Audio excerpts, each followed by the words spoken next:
Hello, and welcome back to Small Talks with MyWellbeing. It is May, which means it is Mental Health Awareness Month, and we have gotten more questions about therapy this month than ever before.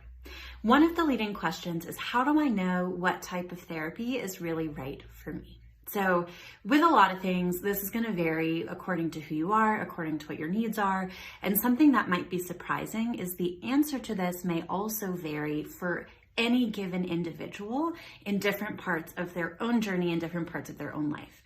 So for example, a certain type or a certain style might serve you really well at this particular time, and then you might find that another type or another style works really well for you at another time. So just be open-minded to that.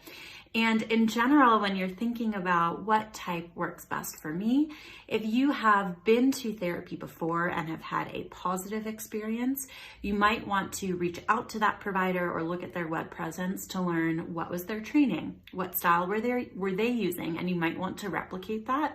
If you've never been to therapy before, you can do a thought exercise and you can think about when you have reached out to a peer or a colleague or a loved one to troubleshoot or to vent or to seek solace or to seek comfort, what are those people like? And generally, when you have left interactions, what have been the feelings or sentiments or outcomes of those interactions that have been the most helpful for you? So for example, you might reach out to someone and feel the most grounded and the most empowered and the most relieved if you're troubleshooting and if you're receiving concrete actionable items to walk away and to go do. That's very different than if you reach out to someone and you feel comforted, seen, validated, that you have a safe space, that they understand your perspective. Each of those two things, if you received the opposite, you'd probably feel a little bit dismissed, you'd probably feel a little bit invalidated or unsatisfied or a little lonely or a little empty. And both of them represent different styles of therapy. So generally, broad speaking, and there are nuances and there are exceptions here, but something like a cognitive behavioral therapy or CBT is going to be a little bit more concrete, a little bit more action-oriented.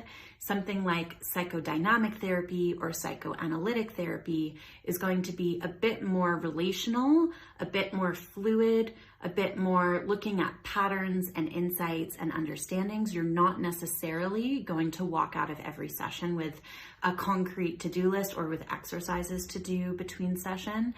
And another style to consider is if you feel that there's a lot of pent-up stress or anxiety in your body, if you feel tremors or your chest is tight or there's tension around your eyes or in your jaw or in any part of your body, and you're having difficulty pointing to a particular triggering event or a particular upcoming something that either is stressing you out from the past, present, or future, you might not yet want to necessarily use language as the primary processing agent. You might want to work with a practitioner who has more of a mind-body integration or who's a bit more creative. So you might want to think about hypnotherapy, creative arts therapy, music therapy, or something called EMDR, eye movement desensitization reprocessing, which will help you actually find catharsis physically so you can release trauma and stress and tension that is trapped in your body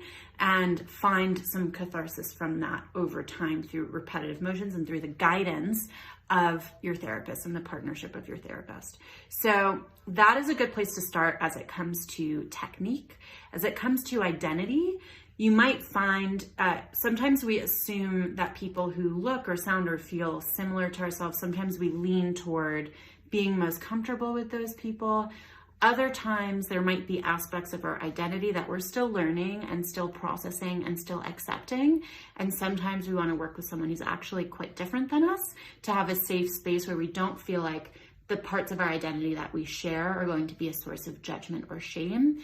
So you want to think about and be honest with yourself with where you are in your journey.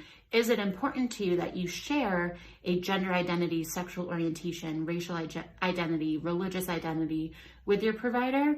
Would you feel safest with a provider who actually is of a different identity than you? And you can absolutely think about those things in your search and prioritize those things in your search. Now, Similar to technique and things changing over time, you might find that that evolves over time as well. So as one example, if you identify as a woman and you've had challenging experiences with men in the past, in order to be safest or most vulnerable, you might want to start working with a woman. And then over time, you might find that it may actually be a really safe space to challenge yourself, to learn, to grow, to start integrating relationships with various different identity groups. So for example, to start working with a man a bit later after you've done some of that healing, processing, understanding, self-esteem building work with someone who you feel safest with. So overall, what is most important is you're thinking a little bit about what you might want, and there's no right or wrong answer here. There's a variety of different ways you can answer that. You're open-minded to, okay, this is what I'm opting into for right now. And that can change over time if you want it to. And that you're transparent and open with the provider to say, these are the things that at this time are very important to me. So I hope that this was helpful for you. If there's something that works really well for you that I did not mention, please feel free to add it to the comments. You never know who you might help. And as always, keep your eyes peeled for the question bubbles in our stories. Keep asking us anything that's top of mind for you, and we'll see you soon on another Small Talk.